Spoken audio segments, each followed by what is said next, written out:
So let's see. There's an LSAT every September. I'm targeting the school, law school for fall of 2021.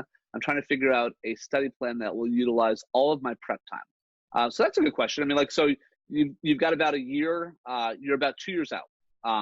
In terms of start date. This person, Stephen, would want to be applying probably, obviously next September. If you have a full year to wait on taking the LSAT, how would you manage your time? Well, that's awesome. You mentioned what you said, 15 hours a week, right? Is that the number? I forget. Yeah, so I would say 15, 20 hours a week. And obviously, if you're studying over the course of an entire year, you could dampen that down a bit. But for someone like this, who's got a year to study or a year before they apply, I would say aim to take the LSAT in the spring and then retake it in the fall if you need to. You could aim to take it. We're in September now. You could take it in March, then potentially retake it in July. And then if you're still not good, go for September. But I would really aim to go for a 6-month timeline and see how that plays out. Right.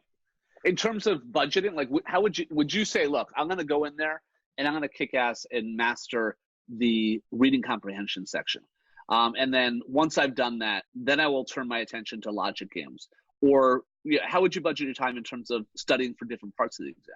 Yeah, I definitely like the divide and conquer approach. I like focusing on one section, mastering that, moving on to the next. But I actually start with games because games are the scariest at first for most students, but they actually are the most learnable and perfectible. And so once you tackle that mysterious beast of games, then you get a big morale confidence boost. You can go in and tackle the others. And then once you move on to logical reasoning, still cycle in games to stay fresh, then cycle in reading comp while working on the others as well. But I'd start with one at the beginning.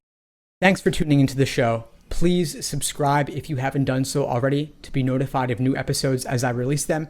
And feel free to reach out if you need anything at all as you move forward with your prep. I'm happy to help however I can. In the meantime, I'll wish you all the best and take care.